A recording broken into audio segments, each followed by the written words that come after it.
1623년 3월 13일 새벽, 창덕궁에 불이 붙습니다. 성문의 빗장이 부서지고 칼을 든 군사들이 궁궐 안으로 밀려듭니다. 임금은 담을 넘어 달아났고 반정군은 다음 임금이 될 사람까지 이미 정해두었어요. 그런데 이상합니다. 새 왕은 곧바로 왕좌에 앉지 못합니다. 국문을 부술 칼은 있었지만 자신을 정당한 임금으로 만들어줄 권위가 없었기 때문인데, 그 권위를 가진 사람은 아비와 아들을 빼앗긴 것도 모자라 10여 년 동안 죄인으로 갇혀 지내던 한 여인이었습니다. 인목 왕후. 광해의 시대를 끝내려면 반드시 이 여인이 입을 열어야 했습니다. 조선 500년 동안 신하들이 임금을 끌어내리고 새 임금을 세운 일은 딱 2번 뿐이었어요. 중종반정, 그리고 오늘 보실 인조반정입니다. 그 2번 가운데 한 번의 한복판에 갇혀있던 여인이 서 있었던 겁니다. 여기까지만 들으면 권력을 빼앗긴 여자가 마침내 원수를 끌어내리는 이야기처럼 보이지요. 그런데 기록을 따라 15년 전으로 돌아가면 도무지 설명되지 않는 사실 하나가 나옵니다. 지금 광해의 폐위를 정당화할 이 여자가 그때는 광해가 왕위에 오르도록 길을 열어준 사람이었던 거예요. 더구나 인목왕후에게는 자기 배로 낳은 어린 아들이 살아있었습니다. 그 아이는 왕좌에 앉을 자격이 있었고 오히려 선왕의 적자였는데 말이에요. 여러분, 지금은 숫자 하나만 기억해 두시면 됩니다. 15년입니다. 한 여인이 같은 임금의 즉위와 폐위, 그 양쪽 모두의 서기까지 걸린 시간입니다. 대체 그 사이에 무슨 일이 있었던 걸까요? 광해가 처음부터 잔인한 사람이었다면 이야기는 간단합니다. 그런데 기록은 반대를 가리켜요. 임진왜란으로 나라가 무너지고 선조가 피란길에 올랐을 때 조선에 남아 왕의 역할을 맡았던 사람이 광해였습니다. 아직 왕위에도 오르지 않은 세자가 도망친 아버지를 대신해 무너진 나라를 붙들었고, 백성들은 그가 다음 왕이 되는 것이 당연하다고 믿었지요. 그런 사람이 왕좌에 오른 뒤에는 가장 가까운 가족들을 두려워하기 시작합니다. 2 사람의 운명을 갈라놓은 시작은 거창한 반란도, 궁궐의 암살 사건도 아니었어요. 상인의 돈을 노린 강도 사건 하나였습니다. 왕실과 아무 관계도 없어 보이던 그 사건에서 뜻밖의 이름이 튀어나오고 그 순간부터 평범한 범죄가 궁궐을 집어삼키기 시작하지요. 이름 하나만 기억해 두십시오. 박응서입니다. 이 사람의 입이 열리는 순간 한 왕실이 무너지기 시작합니다. 그리고 그 길의 끝에는 왕이 바뀌던 밤에 칼로 궁궐까지 차지한 남자가 그 궁궐에 갇혀있던 이 여인 앞에서 한 행동이 기록에 그대로 남아 있습니다. 조선 역사에서 다시 보기 어려운 장면이에요. 그 장면과 그 뒤에 남은 28자의 짧은 시까지 맨 끝에서 함께 펼쳐보겠습니다. 인목왕후가 직접 붓으로 남긴 글인데 거기에는 누구의 이름도 원망도 복수도 적혀 있지 않아요. 그런데 그녀가 지나온 15년을 알고 나면 전혀 다르게 읽히기 시작합니다. 그러니 이것은 한 여자의 복수극도, 백성은 성군이라 말하고 실록은 폭군이라 전하는 광해군을 욕하고 끝낼 이야기도 아닙니다. 제가 오래 붙들려 있던 것도 광해가 나쁜 사람이었느냐가 아니라 원수가 아니었던 2 사람이 어떻게 서로의 운명을 뒤집는 자리까지 갔는가 하는 그 15년이었어요. 오늘의 주인공, 인목왕후의 이야기입니다. 좋아요 한번 눌러주시고요. 이야기 끝에 남는 것이 있으시거든 짧은 댓글 하나 남겨주세요. 자, 이제 2 사람이 아직 원수가 아니었던 때로 거침없이 들어가 보겠습니다. 1602년 여름, 한양에는 장마비가 그치지 않았습니다. 궁궐 처마 끝에서 빗물이 줄기로 쏟아지고 마당의 돌길은 발을 디딜 때마다 물이 튀었어요. 그 젖은 길 위로 왕비의 가마가 들어오고 있었습니다. 가마 안에 앉은 사람은 연한 김씨 집안의 19살 처녀였어요. 몇 달 전까지만 해도 그저 김제남의 딸로 불리던 아이였지요. 그 아이가 지금 조선에서 가장 높은 여인이 되기 위해 궁궐문을 넘고 있었습니다. 가마에 오르기 전 아버지가 딸의 손을 잡고 한마디를 건넸습니다. 이제부터는 아비가 지켜줄 수 없는 것이다. 그로부터 11년 뒤, 이 아버지는 딸이 있는 궁궐에서 걸어서 반나절도 걸리지 않는 곳에서 사약을 받게 됩니다. 그러나 장맛비가 쏟아지던 그날, 그것을 아는 사람은 아무도 없었죠. 가마에서 내린 새 왕비를 기다린 것은 남편만이 아니었습니다. 선조는 그때 51살, 새 왕비보다 32살이 많았습니다. 그리고 그 곁에는 다 큰 아들들이 서 있었죠.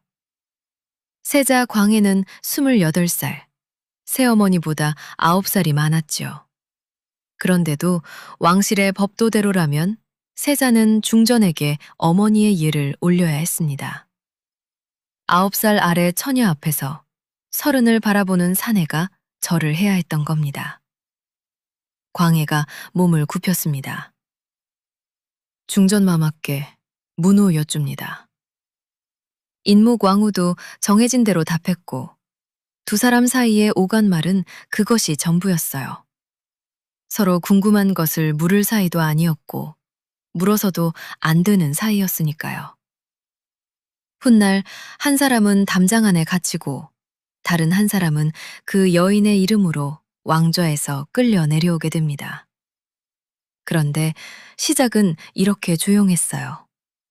예를 올리고 예를 받고 각자의 사리로 물러가는 하루. 한 사람은 갓 들어온 왕비의 사리를 지켜야 했고 다른 한 사람은 10년째 흔들리는 세자의 자리를 지켜야 했으니 서로를 돌아볼 겨를이 없었던 것뿐이지요.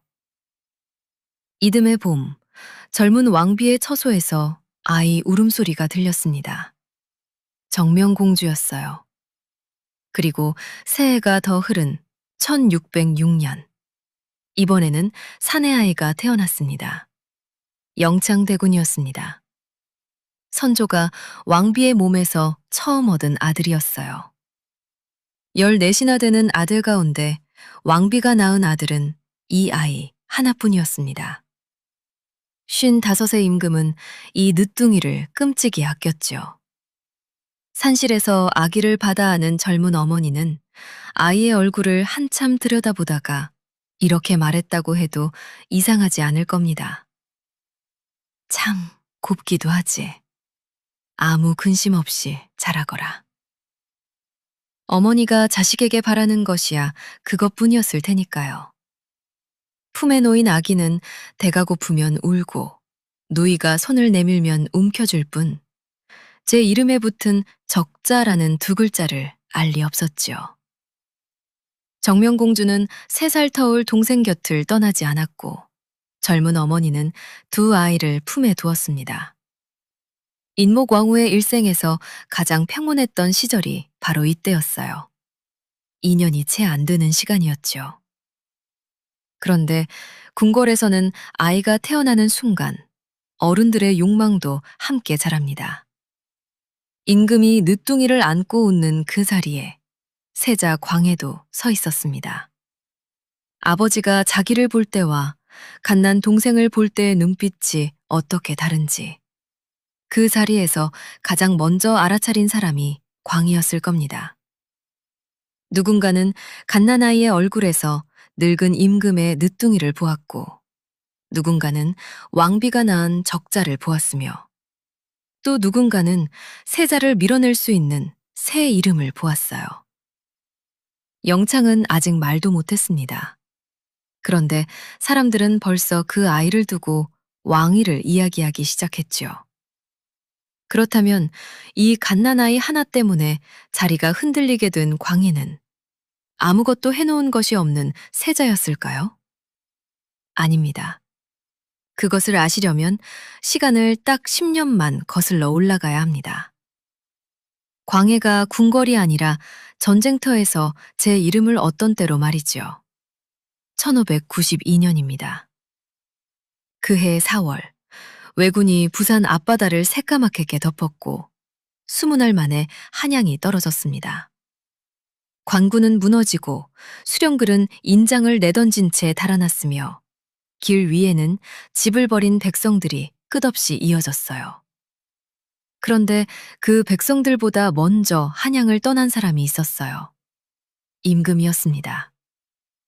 새벽 빛 속에 선조의 행렬이 빠져나갔고 날이 밝은 뒤 그것을 안 백성들은 분노하여 궁궐에 불을 질렀지요. 왜군이 닿기도 전에 조선의 궁궐은 조선 백성의 손에 먼저 탔습니다. 임금이 사라진 나라에서 백성은 누구를 붙들어야 했을까요? 떠나기 하루 전 선조는 급히 세자를 세웠습니다. 후궁 공빈 김씨가 낳은 둘째 아들 18살 광해였어요. 그리고 피란길 위에서 조정이 둘로 갈라집니다. 선조는 압록강 넘어 명나라 땅까지 거론하며 북으로 올라갔고 조선 땅에 남아 종묘 사직을 받들 사람으로는 18살 세자가 지목되었습니다. 아버지는 국경으로 가고 아들은 왜군이 있는 쪽으로 내려간 겁니다. 떠나기 전 아버지가 아들에게 이르는 말은 길지 않았습니다. 종묘 사직이 내게 달렸다. 18살이 받아야 할 말은 아니었지요. 그러나 광해는 그 자리에 엎드려 명을 받았습니다. 아버지가 아들에게 넘긴 것이 무엇인지는 분명했어요. 나라가 무너지면 대신 무너져 줄 자리였습니다. 이렇게 갈라져 나온 작은 조정을 분조라고 부릅니다. 말은 조정이지만 궁궐도 병사도 없이 18살 세자와 신하 몇이 말을 타고 산길을 도는 것이 전부였어요. 평안도에서 황해도로, 다시 강원도로 다니며 달아난 수령을 불러 세우고 의병을 격려하고 군량을 모았습니다. 비가 쏟아져 길이 진창이 되면 말에서 내려 걸었고 들판에서 그대로 밤을 새우면서까지 흩어진 사람들을 다시 모았다고 그 길을 함께한 신하는 훗날 적었지요. 여러분, 그 광경을 잠깐 그려보십시오. 임금은 국경 끝까지 물러갔다는데 어느 산골 마을에 비에 젖은 옷을 입고 흙 묻은 신을 신은 18살 세자가 나타난 겁니다. 낫과 죽창을 들고 모인 사람들 앞에서 그 어린 세자가 말했습니다. 임금께서는 북으로 가셨으나 나는 여기 있소. 그러니 그대들도 이 땅을 떠나지 마시오. 세자가 나타난다고 빼앗긴 성이 돌아오지는 않았습니다. 그래도 사람들은 그 얼굴을 보고 알았어요. 조선이 아직 자기들을 버리지 않았다는 것을 말입니다. 전쟁이 끝났을 때 백성들 마음속에서 다음 임금은 이미 정해져 있었습니다. 그런데 궁궐의 셈법은 전쟁터와 달랐어요. 명나라는 맞이인 임해군을 두고 어찌하여 둘째를 세웠느냐며 광해의 세자 책봉을 끝내 인정하지 않았습니다. 조선 안에서는 세자인데 조선 밖에서는 세자가 아닌 사람, 그것이 광해의 자리였어요. 그리고 그 자리를 가장 흔든 사람은 뜻밖에도 아버지였습니다. 선조는 전쟁이 끝난 뒤에도 여러 차례 이런 말을 꺼냈습니다. 내 병이 깊으니 이제 세자에게 자리를 물려주고 물러나겠다. 임금이 이 말을 꺼내면 세자가 할 수 있는 일은 하나뿐이었어요. 광해는 그때마다 뜰에 엎드려 며칠씩 명을 거두어 달라 울며 청하다가 임금이 마음을 돌리고 나서야 겨우 일어설 수 있었습니다. 소자는 그런 마음을 품은 적이 없사옵니다. 부디 거두어 주시옵소서. 아들이 진짜 왕위를 원한다고 대답할 리 없다는 것을 아버지가 몰랐을까요? 몰랐을 리 없지요. 그러니까 그 말을 꺼낸 겁니다. 야사에는 이런 이야기도 전합니다. 선조가 여러 아들을 불러 세상에서 가장 귀한 반찬이 무엇이냐 물었더니 다른 왕자들은 고기며 꿀을 대는데 광해만 소금이라 답했다지요. 소금이 없으면 어떤 맛도 서지 못한다는 것이었습니다. 야사이니 그대로 믿을 일은 아니지만 사람들이 왜 이런 이야기를 지어 전했는지는 짐작이 갑니다. 백성도 신하도 그리고 아버지 자신도 알고 있었던 거예요. 아들이 아버지보다 낫다는 것, 임금은 도망쳤고 세자는 남았다는 것을요. 선조는 그 사실을 평생 지우지 못했고, 그러니 광해가 세자로 지낸 16년은 기다림이 아니라 날마다 시험대에 올라있던 세월이었습니다. 자, 이제 다시 1600년대 궁궐로 돌아오겠습니다. 조금 전 어머니 품에 안겨있던 갓난아기 영창대군을 기억하시지요? 한쪽은 전쟁터를 누비며 16년을 버틴 30 넘은 어른이고, 다른 한쪽은 아직 제 이름도 말하지 못하는 아기였는데도 적자라는 두 글자가 그 16년을 흔들기 시작했습니다. 영의정 유영경처럼 어린 영창 쪽에 나라의 앞날을 걸어보려는 이들까지 생겨났지요. 물론 아무도 아이에게 무엇을 원하느냐고 묻지 않았습니다. 그러던 1608년 2월, 선조가 갑자기 세상을 떠났습니다. 궁궐에는 34살의 세자 광해가 있었고, 인목 왕후의 품에는 3살짜리 영창이 있었어요. 이제 모든 눈이 한 사람의 입을 향했습니다. 25살의 젊은 왕비였습니다. 어머니라면 누구든 제 배로 낳은 아들을 밀 거라고 다들 그렇게 생각하실 겁니다. 궁 안팎의 눈길도 그쪽을 향해 있었어요. 그날 밤 인목왕후 앞에는 종이와 붓이 놓여 있었습니다.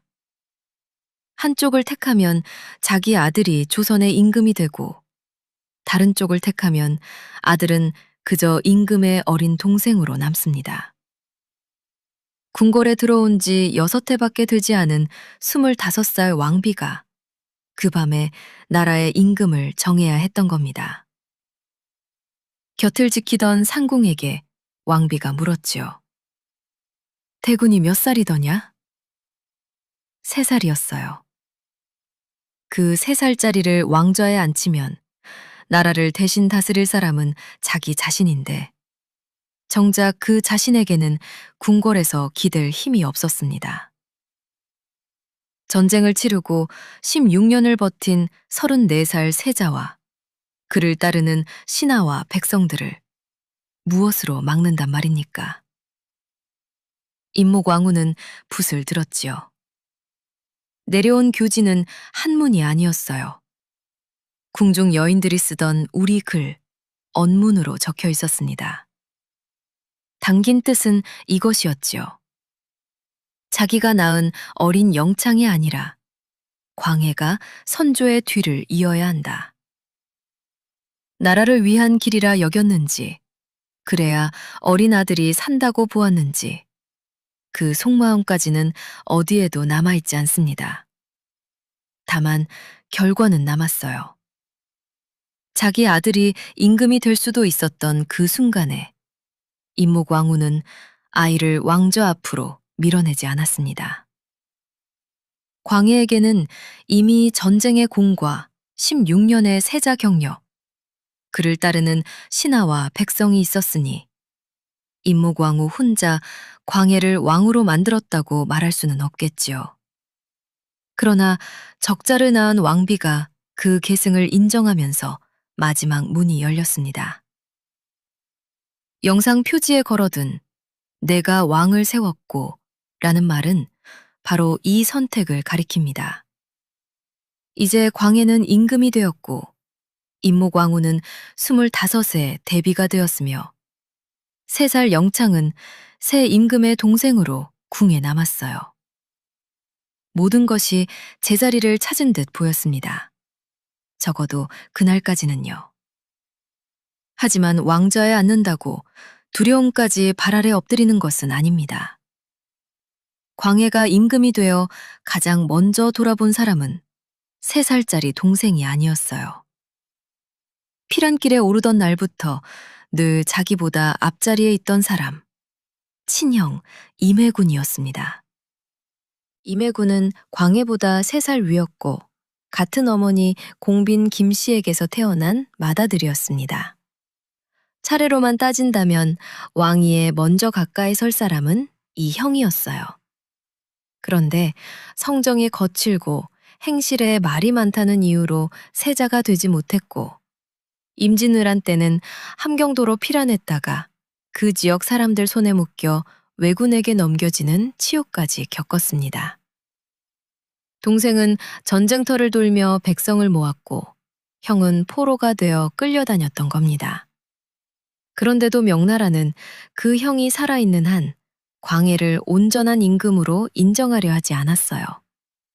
마지를 두고 둘째가 왕이 된 것이 도리에 어긋난다는 것이었죠. 급기야 명나라는 사신을 보내 임해군을 직접 만나보겠다고 나섰으니 새 임금의 첫걸음부터 친형의 존재가 길을 막아선 셈이었죠. 바로 그 무렵 조정에서 임해군이 역모를 꾀했다는 고발이 터져 나왔습니다. 훗날 인조반정이 끝난 뒤에는 근거 없이 꾸며낸 일이었다는 평가까지 받게 되는 혐의였지만 광해를 밀어온 신하들은 기다렸다는 듯 몰아붙였어요. 처음에 광해는 그 요구를 물리쳤습니다. 형제의 정으로 차마 그럴 수 없다는 뜻이었죠. 그러나 신하들이 물러서지 않았고 임해군은 왕자의 지위를 빼앗긴 채 먼 곳으로 귀향을 떠났다가 강화바다의 교동으로 옮겨졌습니다. 그러던 차에 명나라 사신이 들어와 임해군을 마주 앉히고 물었습니다. 정말 역모를 꾀했느냐고요. 실제로 그런 일은 없소. 내가 병들어 정신이 흐린 사이 종들이 그런 뜻을 품었는지는 몰라도 나는 알지 못하오. 사신은 그 말을 다 믿지는 않았습니다. 다만 돌아가는 길에 조선 대신들에게 한 가지를 당부했어요. 국왕에게 전하여 형을 잘 보호하고 박하게 대하지 말라고 하시오. 이 한마디가 광해를 이상한 자리에 세웠습니다. 형이 살아있어야 명나라가 자신을 왕으로 인정하는데 그 형이 살아있는 한 언제든 정통성을 문제 삼는 말이 다시 나올 수 있어요. 형을 지켜야 왕이 되는데 그 형 때문에 왕자가 흔들리는 겁니다. 대북의 신하들은 더 엄히 다스려야 한다고 날마다 청했고 이원익과 이양복 같은 대신들은 아무리 죄가 있어도 형제의 목숨만은 보존해야 한다며 맞섰습니다. 그러나 그 목숨은 지켜지지 않았어요. 1609년 임해군은 교동의 유배지에서 죽었습니다. 기록에는 당시 그곳을 맡고 있던 이정표가 그를 살해했다고 적혀 있죠. 임금이 직접 명을 내렸다는 기록은 없습니다. 몰아세운 것은 신하들이었고 일이 벌어진 곳은 배를 타고 들어가야 하는 섬이었어요. 그러나 그 죽음으로 가장 안전해진 자리가 어디였는지는 분명합니다. 광해의 왕좌였지요. 임금이 된 지 겨우 한 해 만에 자기 앞을 가로막던 첫 번째 이름이 사라진 겁니다. 여기서 오해가 하나 생길 수 있으니 짚어두지요. 광해는 왕자만 붙들다 무너진 무능한 임금이 아니었습니다. 대동법을 시행해 백성의 세 부담을 덜었고 동의보감을 간행했으며 기울어가는 명나라와 일어서는 후금 사이에서 조선의 운명을 어느 한쪽의 통째로 걸지 않으려 애쓴 사람이었어요. 그의 생애 전체와 제주에서 맞은 마지막은 앞서 올려드린 광해군의 진짜 마지막 편에서 다뤘습니다. 오늘 이야기에서는 이것 하나면 됩니다. 나라 밖의 위험은 그토록 냉정하게 읽어내던 사람이 궁궐 안에서 제 자리를 위협한다고 여긴 사람들 앞에서는 전혀 다른 얼굴이 되었다는 사실입니다. 형이 사라졌으니 이제 광해는 편히 잠들 수 있었을까요? 그렇지 않았습니다. 두 해가 흐르는 동안 영창대군은 6살이 되었어요. 그 사이 적자라는 두 글자는 조금도 흐려지지 않았습니다. 영장은 군사를 거느리지도 않았고 제 편을 모을 나이도 아니었어요.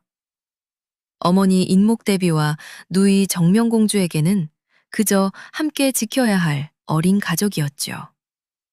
그러나 왕실에서 사람을 두렵게 만드는 것은 그 사람이 쥔 힘만이 아닙니다.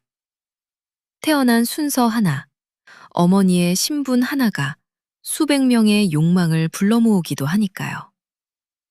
광해가 후궁의 둘째 아들이라는 사실은 왕관을 쓴 뒤에도 지워지지 않았습니다. 그래서 그는 죽은 지 30년이 넘은 친어머니 공빈 김씨를 왕후로 높이려 했어요. 말인즉 효도였지만 실은 후궁의 아들이라는 흔적을 족보에서 덜어내는 일이었지요. 이미 임금인 사람이 자기가 왜 임금이어야 하는지를 날마다 증명하고 있었던 겁니다. 그럴수록 영창의 존재는 더 선명해졌어요.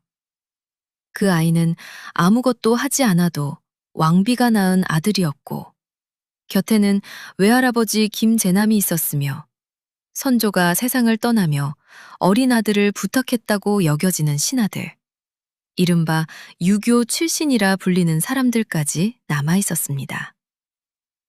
아이는 아무 말도 하지 않았지만 아이 주위의 어른들은 침묵하지 않았지요.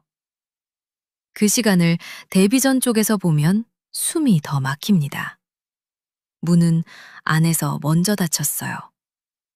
인목대비는 어린 영창을 되도록 바깥에 내보이지 않았고 아이가 또래보다 영특하다는 말이 궁 밖으로 새어나가는 것조차 조심해야 했습니다. 적자라는 이름만으로도 위험한 아이에게 총명하다는 소문까지 얹으면 어떻게 되는지 그 어미는 알고 있었으니까요. 아들을 지키는 길이 아들을 감추는 길이었던 겁니다. 이때 광해 곁에서 힘을 키운 사람들이 대북이었고 그 중심에 이이첨이 있었습니다. 선조 말부터 광해를 밀어온 이 사람들에게 어린 영창은 그저 임금의 동생이 아니었어요.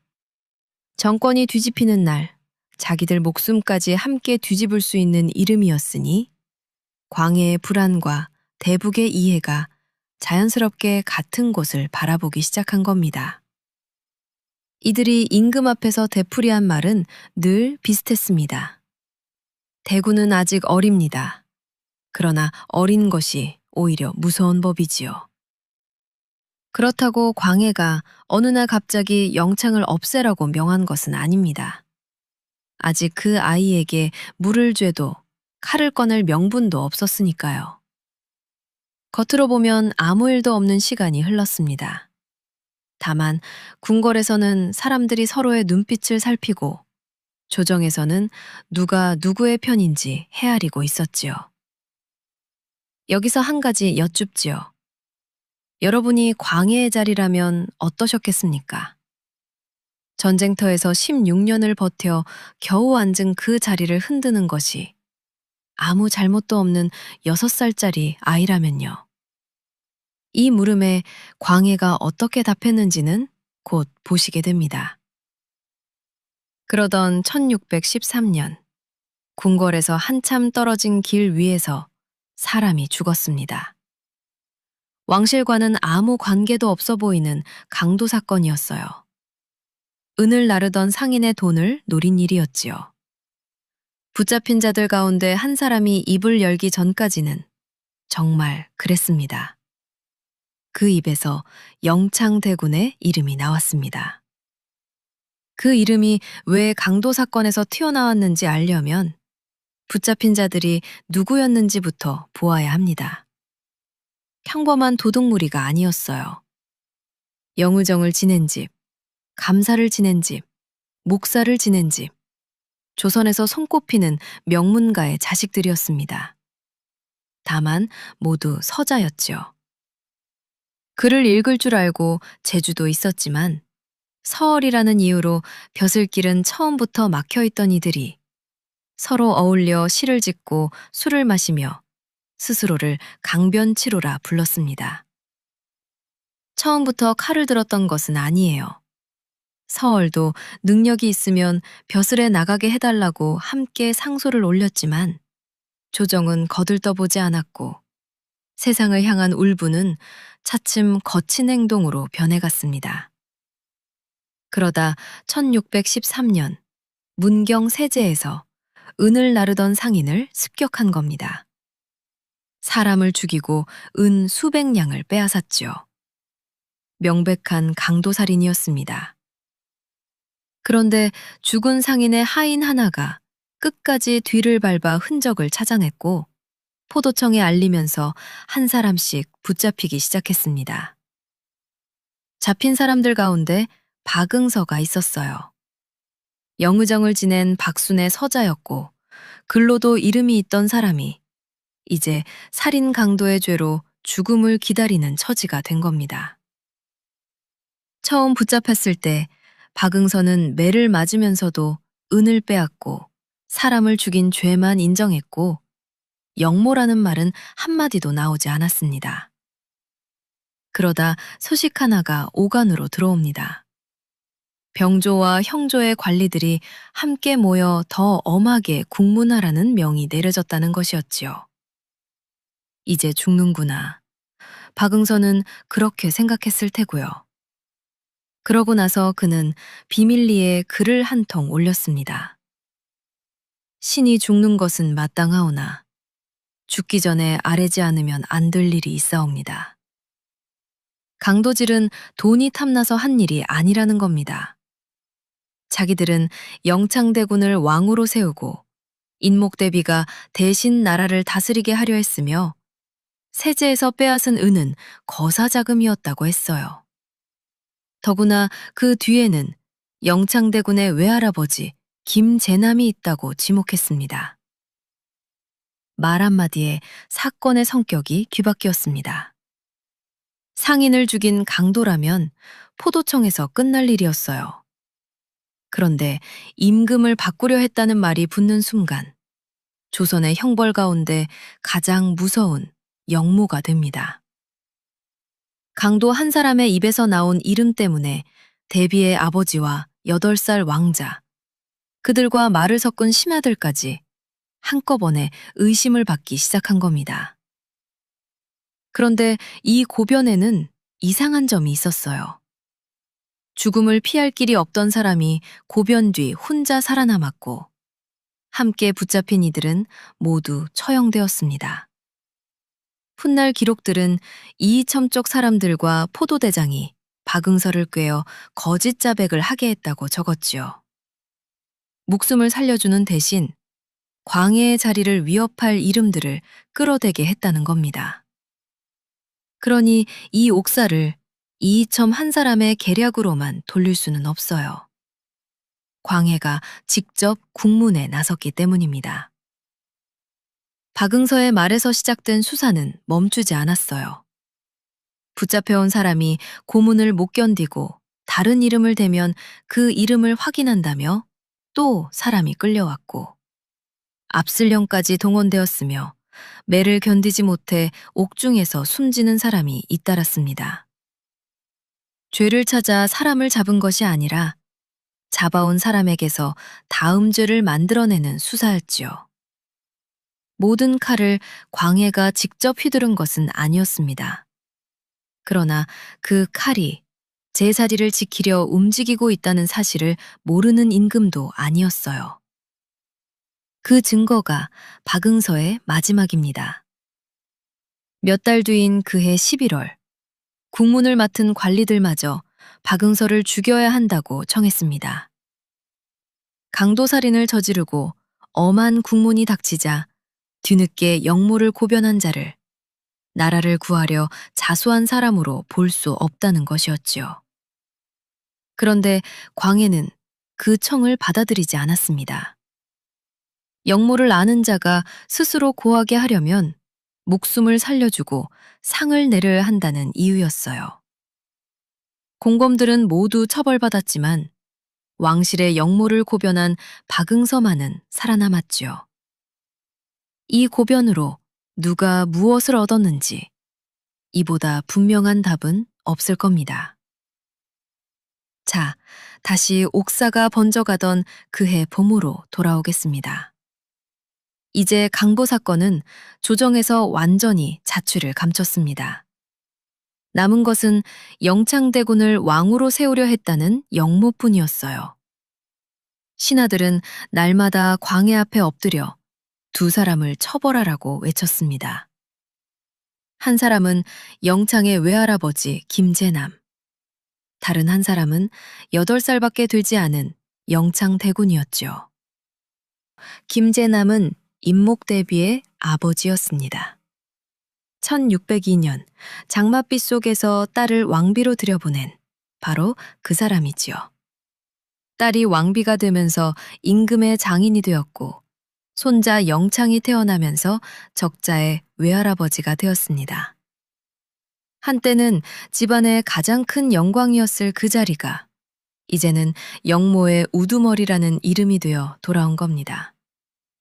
조정에서는 김제남을 죽이고 영창에게도 역적의 법을 적용하라는 청이 쏟아졌습니다. 광해는 그 요구를 한꺼번에 받아들이지 않았어요.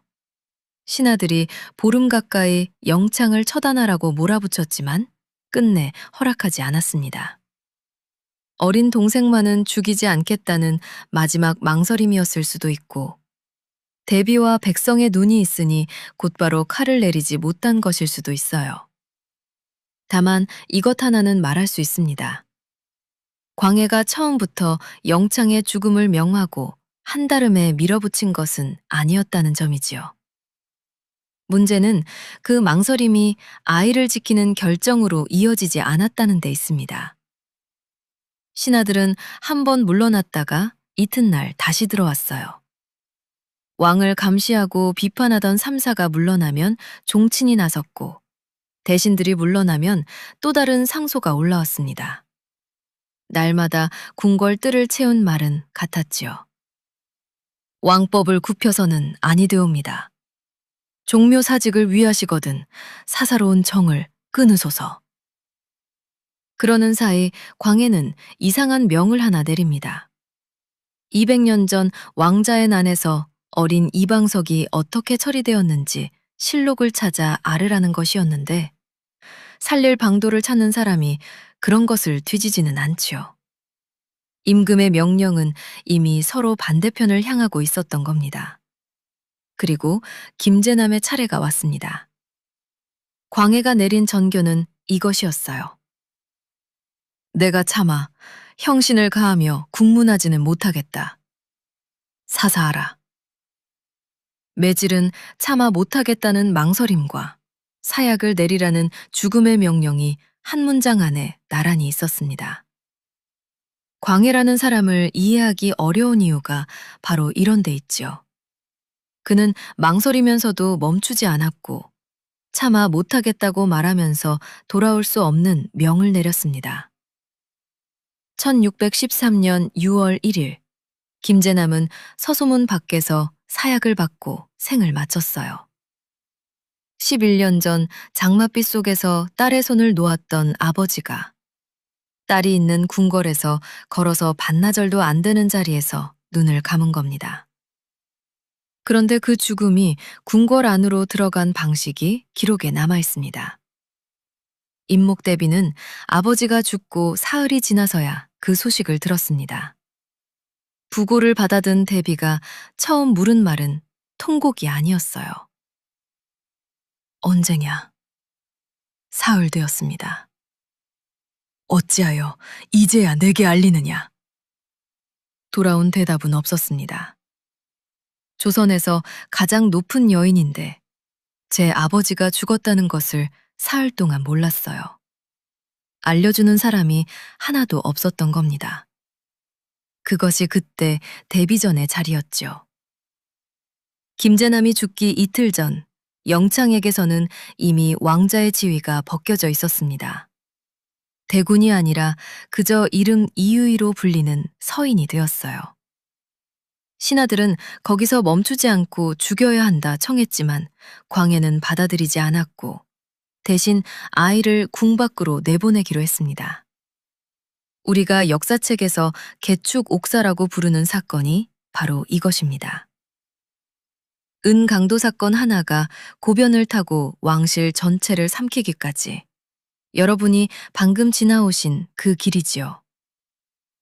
1613년 여름, 영창을 궁 밖으로 내보내는 날이 왔습니다.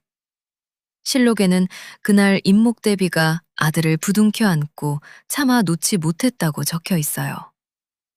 주위 사람들이 거듭 권하고 떼어놓으려 했지만 대비는 아이를 안은 채 궁궐의 앵문안까지 따라 나왔습니다.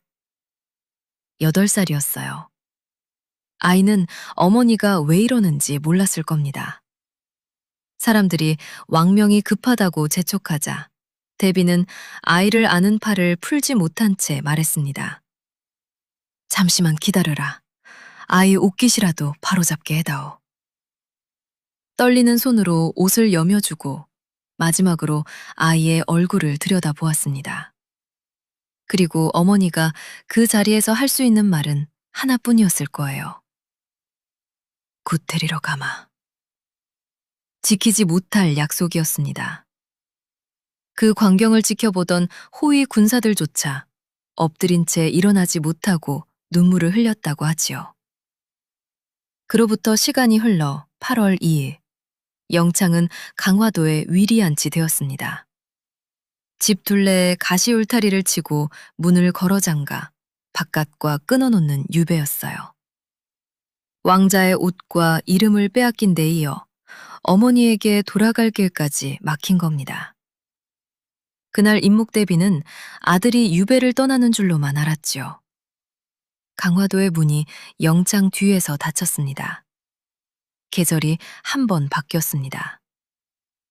가시울타리 안에서 아이는 왕자의 지위도 곁을 지켜줄 어머니도 없이 겨울을 났어요. 문 밖에는 감시하는 군사가 섰고 바다에서 올라오는 바람은 섬의 겨울을 더 길게 만들었죠. 그리고 1614년 2월 강화에서 한양으로 급한 보고가 올라왔습니다. 영창이 죽었다는 보고였습니다. 9살이었어요. 태어난 순간부터 적자라 불렸지만 제 입으로 왕이 되겠다고 말한 적도 없고 군사를 모은 적도 없는 아이였습니다. 어른들이 그 이름을 왕자 곁에 올려놓았고 다른 어른들이 그 이름을 영모 속에 집어넣었으며 마지막에는 왕자의 이름마저 빼앗아 섬으로 보냈죠. 그리고 그 아이가 죽었습니다. 어떻게 죽었는지를 두고 기록은 하나로 모이지 않습니다. 강화에서 올라온 공식 보고에는 병으로 죽었다고 적혀 있어요. 그러나 같은 시기에 다른 기록에는 강화 부사 정항이 살해했다고도 쓰여 있고 먹을 것을 주지 않아 굶겨 죽였다는 이야기, 뜨겁게 달군 방에 가두었다는 이야기도 전합니다. 어느 하나를 확정된 사실처럼 말할 수는 없어요. 다만 분명한 것이 하나 있습니다. 궁궐을 떠난 지 한 해도 되지 않아 9살 아이가 어머니에게 돌아오지 못한 채 그 섬에서 죽었다는 사실입니다. 궁궐 안에도 그 소식은 들어갔습니다. 곧 데리러 가겠다던 어머니는 아이가 죽고 나서야 그 소식을 전해 들었어요. 김재남이 죽었을 때처럼 이번에도 며칠이 지난 뒤였을 겁니다. 그날 데뷔전에서 무슨 소리가 났는지는 어디에도 적혀 있지 않습니다. 이 대목만큼은 저도 채워넣지 않겠어요. 자식을 그렇게 보낸 어머니의 자리에 함부로 말을 만들어 놓는 것은 그 사람에게 신뢰가 되는 일이니까요. 한편 그 소식을 받은 광해는 전교를 내렸습니다. 내가 덕이 없어 이 아이로 하여금 섬에서 병으로 죽게 하였으니 비통하기 그지없다. 그러고는 장례와 제물을 각별히 살피게 하고 사람을 보내 염습하는 과정까지 확인하겠다고 했어요. 폐서인이 되어 이름으로만 불리던 아이의 장례를 다시 대군의 예로 치르라고 명했습니다. 뜻밖이지요. 어린 동생을 궁에서 내보낸 임금, 그 아이를 둘러싼 국문을 멈추지 않았던 임금이 정작 죽음의 소식 앞에서는 비통하다고 말한 겁니다. 이 말을 거짓 눈물이라 잘라 말하기는 쉽습니다. 반대로 아무 책임이 없었다는 증거로 삼는 것도 무리예요. 다만 광해라는 사람을 이해하려면 이 모순을 피해서는 안 됩니다. 그는 영창을 곁에 둘 수 없다고 여기면서 죽음 앞에서는 비통하다 말했고, 살려두라는 청에는 흔들리면서도 그 아이를 몰아가는 사람들을 끝내 멈추게 하지 않았습니다. 어쩌면 두 마음이 모두 광해의 것이었는지도 모르지요. 그런데 조정 안에는 그 눈물을 그대로 받아들이지 않은 신하가 있었습니다. 정오은이라는 사람이었어요. 그는 상소를 올려 영창이 왕위를 넘보았다는 이야기는 죄인들의 입에서 나왔을 뿐 실제로 드러난 자취가 없다고 따졌습니다. 그러고는 빼앗긴 대군의 자코를 되돌리고 강화부사 정항을 처벌하라고 청했어요. 임금이 정말 아우의 죽음을 슬퍼한다면 그 죽음에 책임 있는 자부터 벌하라는 뜻이었습니다. 광해는 크게 노했습니다. 기록에는 임금이 그 상소를 불태웠다고 전하며 정혼을 국문하라는 명까지 내려졌어요. 신하들이 목숨만은 막아섰지만 정혼은 끝내 제주로 유배되어 가시울타리 안에서 10년을 보내게 됩니다. 영창이 갇혔던 것과 똑같은 울타리였죠. 이 일이 광해의 눈물을 거짓이라 단정해주지는 않습니다. 다만 그 눈물이 어떤 책임으로 이어져야 하느냐고 물은 사람은 임금의 분노와 10년의 유배를 견뎌야 했어요. 아버지 김재남은 죽었고 친정의 남자들도 화를 피하지 못했으며 어린 아들마저 섬에서 생을 마쳤습니다. 이제 대비 곁에 남은 자식은 정명공주 하나였죠. 이쯤이면 모든 것이 끝난 것처럼 보입니다. 광해를 위협할 적자는 세상에 없었고 임목대비에게 남은 정치적 힘도 없었으니까요. 그런데 끝난 것이 아니었습니다. 영창이 사라지자 이제 칼끝은 아이의 어머니를 향하기 시작했어요. 처음부터 대비를 패하자는 말이 조정을 뒤덮은 것은 아니었습니다. 임금의 어머니로 받들던 사람을 신하들이 끌어내린다는 것은 조선의 질서에서 감당하기 어려운 일이었으니까요. 더구나 광해가 왕위에 오를 때 언문교지로 그 계승을 열어준 사람이 바로 임목대비였습니다. 그런데 개추곡사를 거치면서 대북의 논리가 한 걸음씩 나아갔어요. 김재남이 영모의 우두머리이고 영창이 추대받은 왕자라면 그 아버지의 딸이자 그 아이의 어머니인 대비도 영모와 무관할 수 없다는 것이었습니다. 새 증거가 나온 것이 아니에요. 이미 죽은 사람들과의 관계가 그대로 죄가 되기 시작한 겁니다. 영창이 죽은 뒤 그 목소리는 더 노골적이 되었습니다. 역적의 뿌리를 남겨두면 반드시 다시 싹이 납니다. 반대하는 사람에게는 역적을 비호한다는 이름이 씌워졌어요. 이항복 같은 대신은 패모에 반대하다 먼 곳으로 쫓겨났고 반대 상소를 이끈 유생은 옥에 갇혔으며 정청에 병을 핑계로 나가지 않은 관리와 끝까지 이름을 올리지 않은 종치는 자리를 잃었지요. 1618년이 되자 높은 벼슬의 당상관만 245명이 궁궐 뜰에 모여 폐모를 청했습니다. 그 자리에 나오지 않은 사람의 이름까지 따로 세어 죄를 물었어요. 이제 태모로는 옳고 그름을 따지는 의견이 아니라 누가 임금과 대북의 편인지 가려내는 시험이 되어버린 겁니다. 마침내 조정은 대비를 낮추기 위한 실행 조항, 곧 절목을 만들어 올렸습니다. 그 문서를 들여다보면 칼로 사람을 죽이는 것과는 다른 잔혹함이 보여요. 사람을 하루아침에 없애는 대신 그 사람이 누구였는지를 알려주는 표지를 하나씩 떼어내자는 것이었으니까요. 그 문서를 한번 들어보십시오.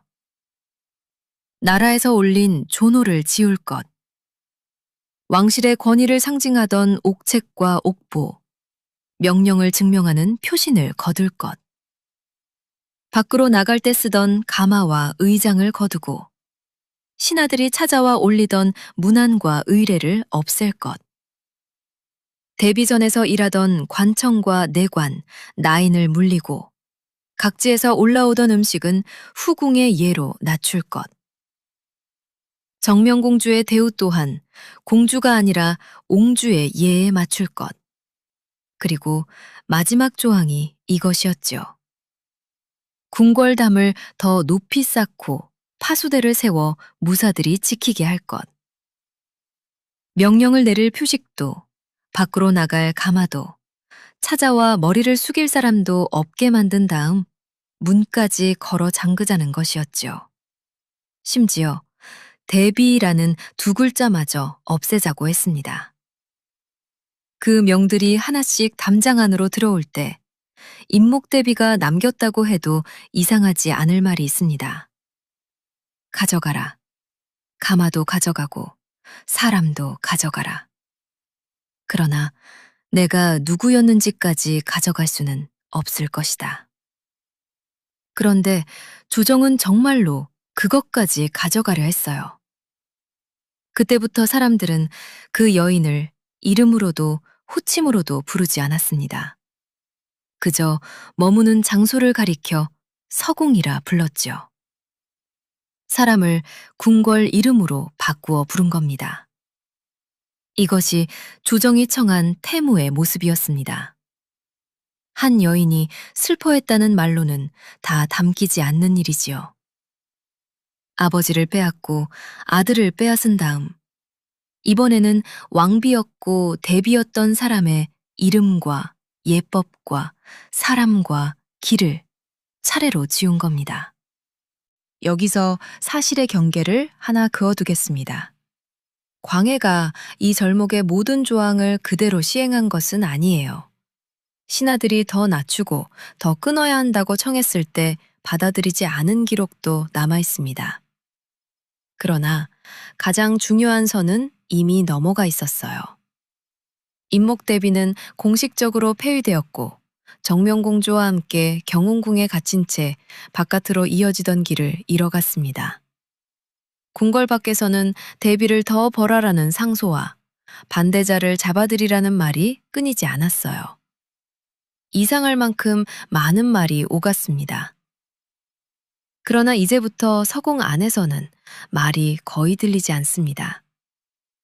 그 담장 안에서 두 모녀가 무슨 이야기를 나누었는지, 아들의 제삿날이면 어머니가 어디에 앉아 있었는지는 어디에도 적혀 있지 않습니다.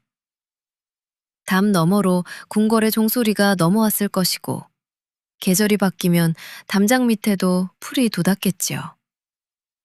그러나 그 세월을 두고 제가 이런저런 장면을 지어붙이지는 않겠습니다. 침묵으로 남은 세월은 침묵인 채로 두는 것이 그 사람에게 맞는 예의니까요. 다만 그 안의 살림이 어땠는지 짐작할 길은 하나 있습니다.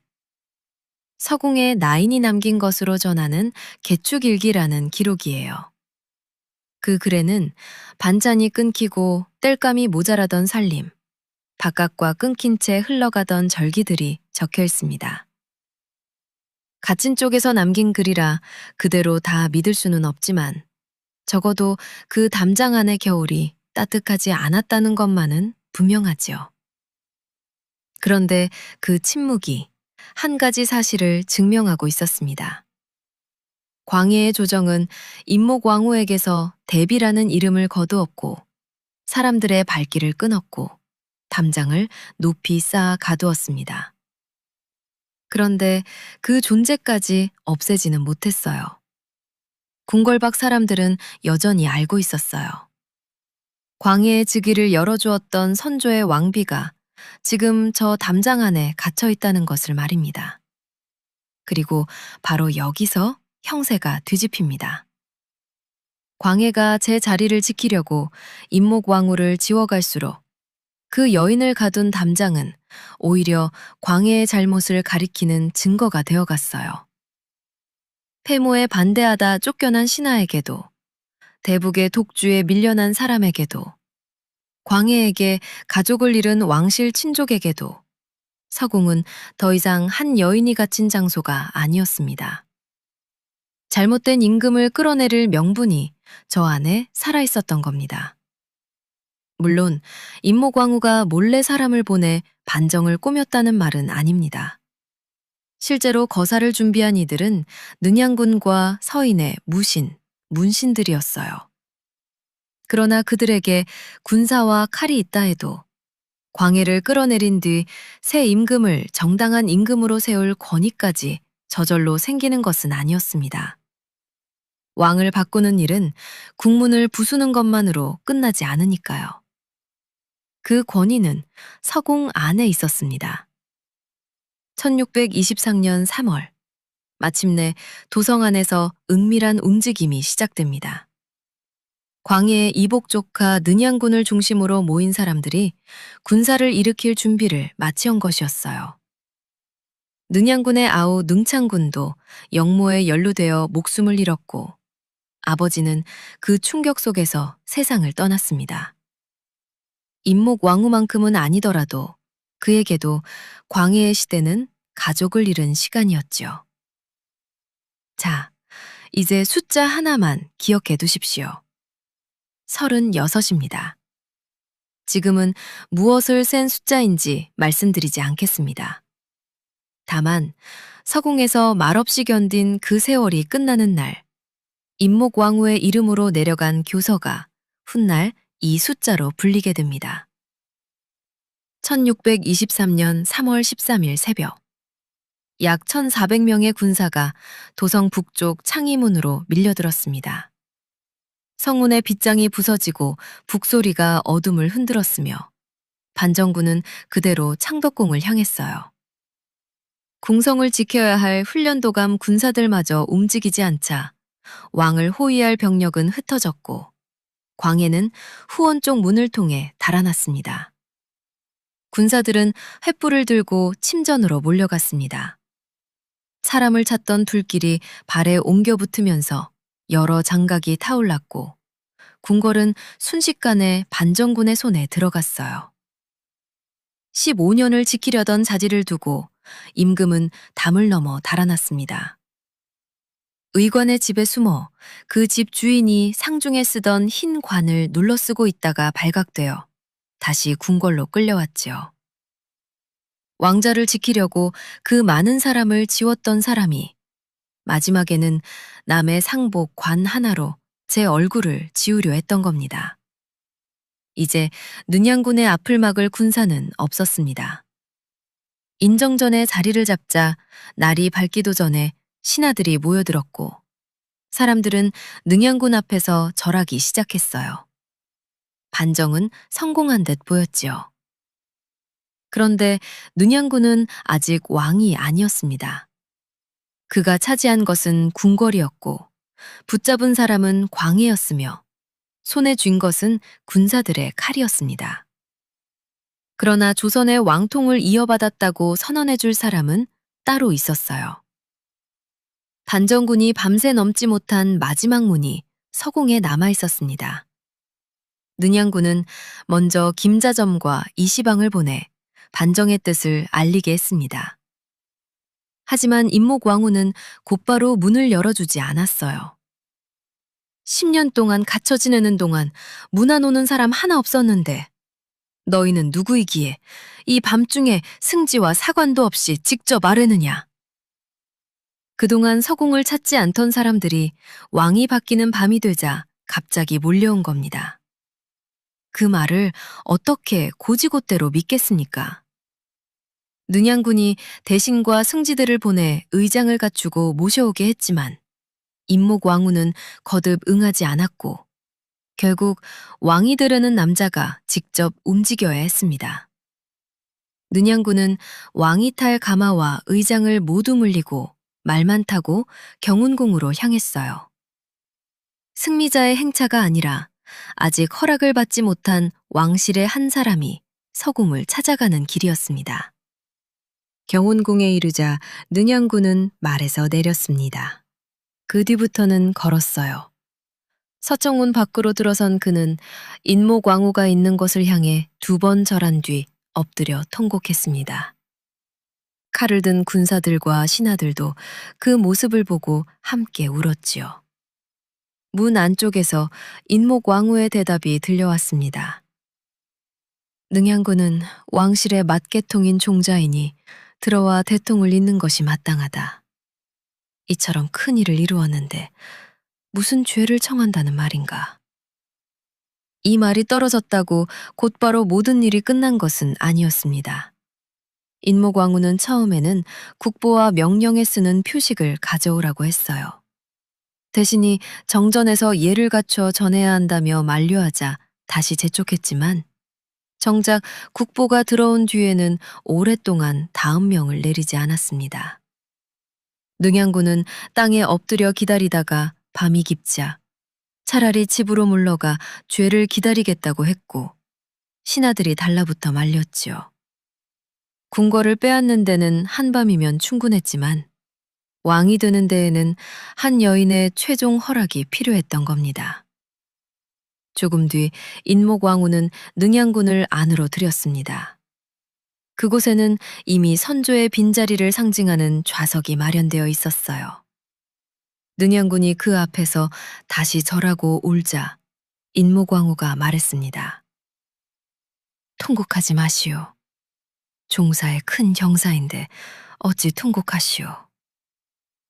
신하들은 어보를 빨리 전해 나라를 안정시켜야 한다고 재촉했습니다. 그러자 인목왕후는 큰일을 어찌 한밤중에 초라하게 치르느냐며 다시 망설였고 명나라의 승인도 없는데 어떻게 곧바로 정통성을 말할 수 있겠느냐고까지 물었어요. 갇혀있던 여인이 세상 물정을 몰라 머뭇거린 것이 아니었습니다. 오히려 새 왕이 무엇을 갖춰야 비로소 왕이 되는지 그 자리에 모인 누구보다 무겁게 묻고 있었던 것이지요. 마침내 인목왕후는 어보를 내놓았습니다. 능양군이 무릎을 꿇고 절하며 그것을 받아든 순간 밤새 궁궐을 차지한 군사행동은 비로소 왕실의 명령을 잇게 됩니다. 새 왕은 반정군의 칼끝만으로 태어난 것이 아니었습니다. 광해가 오랫동안 지우려 했던 여인의 승인 아래 능양군은 비로소 왕좌로 걸어 나왔어요. 그리고 바로 그 자리에서 인목왕후는 지난 세월 동안 입 밖으로 내놓지 못했던 말을 쏟아내기 시작합니다. 36. 어보를 건넨 뒤 인목왕후가 꺼낸 말은 용서가 아니었습니다. 한 하늘 아래 함께 살 수 없는 원수다. 10여 년 동안 갇혀 살면서 지금까지 죽지 않은 것은 오직 오늘을 기다렸기 때문이다. 인목왕후는 광해와 그 아들을 직접 죽여 원혼에게 제사하고 싶다고까지 말했습니다. 신하들은 폐위된 임금이라 해도 함부로 형벌을 가할 수 없다며 막아섰고 능양군도 백관이 있으니 자기 뜻대로 처리할 수 없다고 물러났어요. 그러자 인목왕후는 부모의 원수와는 한 하늘 아래 살 수 없고 형제의 원수와는 한 나라에 살 수 없다며 다시 맞섰습니다. 이 말을 아름답게 꾸밀 필요는 없습니다. 그날의 인목왕후는 자비로운 승자가 아니라 아버지와 아들과 이름까지 빼앗긴 사람이 10년 가까이 눌러온 원한을 쏟아내고 있었어요. 복수심이라 불러도 틀리지 않겠지요. 그러나 기억하셔야 합니다. 두 사람은 처음부터 원수가 아니었습니다. 원수가 되어간 겁니다. 마음이 하루아침에 뒤집힌 것이 아니라 이매가 죽고 강도 사건이 영모가 되고 김재남이 죽고 영창이 돌아오지 못하는 동안 돌아갈 수 있는 다리가 하나씩 끊어진 것이지요. 그리고 이 장면을 복수심만으로 설명하면 반정군이 왜 그녀의 승인 없이는 새 왕을 세우지 못했는지가 보이지 않게 됩니다. 이튿날 인모광우의 이름으로 광해를 폐위하는 교서가 온 나라에 내려졌습니다. 앞에서 기억해달라고 했던 숫자 36이 여기서 돌아옵니다. 흔히 광해의 36가지 줄목이라 부르는 내용이었어요. 그 36가지를 하나씩 읽지는 않겠습니다. 우리는 이미 가장 무거운 것들을 보았으니까요. 김재남을 죽이고 친족을 해친 예, 품 안에 어린 영창을 빼앗아 죽음에 이르게 한 예, 인모광우를 유폐하고 대비의 이름을 거둔 일이 교서 안에서 왕을 폐할 국가의 죄로 바뀌었습니다. 거기에 임해군과 왕실 친족을 죽인 예, 거듭된 옥사로 무고한 사람을 해친 예, 궁궐공사와 무거운 세금으로 백성을 괴롭힌 일이 더해졌고 명나라를 저버리고 후금에 마음을 주었다는 외교 문제도 중요한 죄로 꼽혔어요. 물론 이 교서는 승리한 쪽이 새 정권의 정당성을 세우기 위해 내린 정치 문서입니다. 모든 문장을 오늘의 중립적인 판결문처럼 받아들일 수는 없어요. 특히 광해의 외교를 두고는 지금도 평가가 엇갈립니다. 그러나 김재남과 영창, 패모와 서공만큼은 꾸며낸 구호가 아니었습니다. 우리가 앞에서 지켜본 사건들이었지요. 15년 전 인모광우는 언문교지로 광해의 왕위계승을 열어주었습니다. 이제 같은 여인이 다시 교서를 내려 그 왕위를 닫았어요. 인모광우가 반정을 계획한 것은 아니지만 광해의 폐위와 새 왕의 즉위를 왕실의 결정으로 바꾼 사람은 분명 그녀였습니다. 광해는 죽지 않았습니다. 왕에서 군으로 내려간 그는 강화도로 유배되었고 뒤에는 제주까지 옮겨져 긴 세월을 살았어요.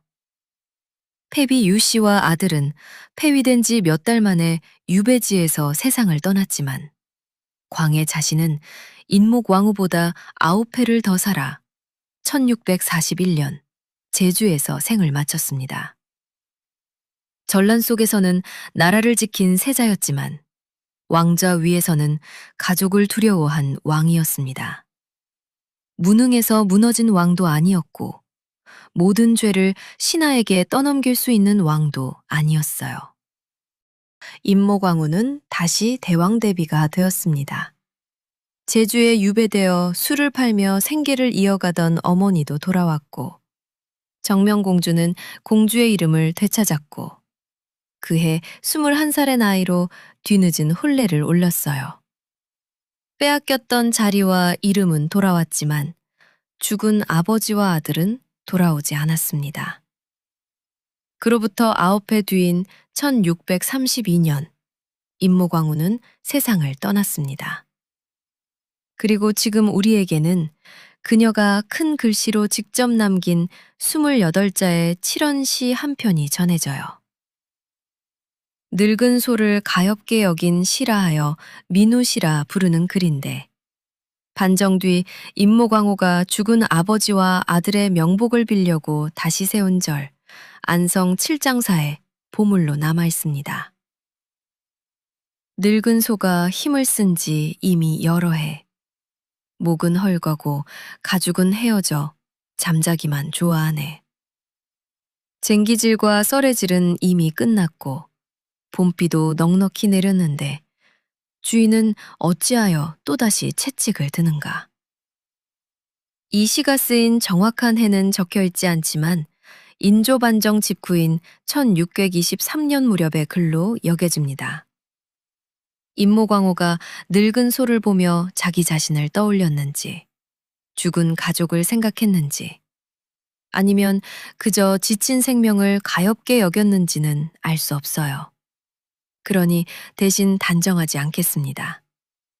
다만 그 28글자를 남긴 사람이 어떤 세월을 지나왔는지는 이제 압니다.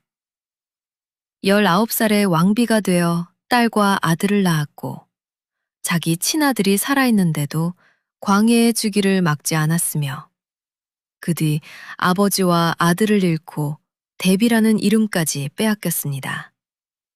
그리고 15년 뒤 자신을 지우려 했던 왕의 폐위를 승인하는 자리에 섰죠. 광해는 자신을 위협하는 사람을 하나씩 없애면서 살아남으려 했고 임모광우는 자신이 없어지지 않는 것으로 살아남았습니다. 이야기를 열면서 여쭤봤죠. 한 여인이 어떻게 같은 임금의 즉위와 폐위, 그 양쪽에 설 수 있었느냐고요. 답은 그 15년 안에 있었습니다. 왕자라는 자리가 한 사람을 조금씩 바꾸어 갔고 그 사람이 지우려 했던 여인이 끝내 지워지지 않고 남아 있었기 때문입니다. 오늘 이야기에서 어디까지가 기록이고 어디부터가 저희의 각색인지 짚어드릴게요. 큰 줄기는 전부 실록에 기록된 사실입니다. 장맛빛 속의 가래부터 분조, 언문교지, 개축옥사, 김제남의 사사와 영창의 위리안치, 폐모절목과 서공, 그리고 반정의 밤에 능양군이 말에서 내려 문 밖에서 절한 일과 임모광우가 곧바로 응하지 않고 명나라 승인까지 물었던 예. 한 하늘 아래 함께 살 수 없는 원수다 라는 말까지 모두 기록에 있어요. 광해의 내가 참아 못하겠다 와 비통하기 그지없다. 임해군의 해명과 명사신의 당구도 기록에 남은 말을 오늘의 말로 옮긴 것입니다. 광해가 김제남을 두고 내린 차마 형신하지는 못하겠다, 사사하라는 전교도 기록에 근거한 말입니다. 저희가 채워넣은 자리는 이렇습니다. 혼례전 김제남이 딸에게 건넨 말, 영창을 낳은 어머니의 혼잣말, 아버지의 부고 앞에서 언제냐 묻던 말, 앵문 앞에서의 옷깃이라도 바로잡게 해다오 와 곧 데리러 가마, 교지를 내리던 밤에 대군이 몇 살이더냐, 폐모절목 앞에서의 내가 누구였는지까지 가져갈 수는 없을 것이다. 분조 시절 광해가 백성들 앞에서 한 말. 이 대사들은 기록에 없어요. 기록이 전하는 상황 위에 그 자리에 있었을 마음을 얹은 것입니다. 소금반찬 이야기는 야사이고 서공살림의 묘사는 개축일기에 기댄 것인데 개축일기는 갇혀있던 쪽에서 남긴 기록이라 그 점을 본문에서도 밝혀두었습니다. 판단을 유보한 곳도 그대로 남겼습니다. 영창의 죽음은 병사라는 공식 보고와 살해, 아사, 증살의 기록이 갈려 단정하지 않았고 임해군의 죽음에 광해의 직접 명령 기록이 없다는 점과 언문교지의 속마음, 민우 씨의 늙은 소가 누구인지도 단정하지 않았죠. 마지막에 민우 씨는 인모광우의 어필로 전하며 그녀가 아버지와 아들의 명복을 빌기 위해 원당으로 삼아 중창한 안성 칠장사의 보물로 지정되어 남아 있습니다. 기록이 뼈대라면 오늘 이야기는 그 위에 살을 입힌 것입니다. 어느 쪽이 뼈이고 어느 쪽이 살인지 이제 아셨으니 판단은 여러분의 몫으로 남겨두겠습니다. 처음에 말씀드렸지요. 조선 500년에 신하들이 임금을 끌어내린 일은 딱 2번톤이었다고요. 그 흔치 않은 2번 가운데 한 번에 한복판에 광해와 인모광우가 있었고 그 빌미를 만든 사람은 다름 아닌 광해 자신이었습니다. 그런데 전쟁터에서는 나라를 살렸던 광해가 왜 왕자 위에서는 가족을 두려워하는 사람이 되었을까요? 옛말에 자리가 사람을 만든다고 하지요. 또 사람 고쳐 쓰는 것 아니라고도 합니다. 여러분은 어느 쪽이십니까? 자리가 광해를 바꾼 걸까요? 아니면 그 사람 안에 있던 것이 자리를 만나 드러난 걸까요? 자, 지금 영상 바로 아래 댓글창을 열어주십시오. 자리가 사람을 만든다고 보시면 자리, 사람 고쳐 쓰는 것 아니라고 보신다면 사람, 두 글자면 됩니다. 어느 쪽이 더 많이 나오는지 저도 정말 궁금합니다. 조선 500년 묵은 질문의 답이 오늘 이 댓글창에서 어느 쪽으로 기우는지 함께 한번 세어보시지요. 오늘 이야기가 오래 마음에 남으셨다면 구독과 좋아요로 함께 해주십시오. 기록 속에서 미처 다 듣지 못했던 사람의 이야기를 거침없는 한국사가 다시 찾아가겠습니다.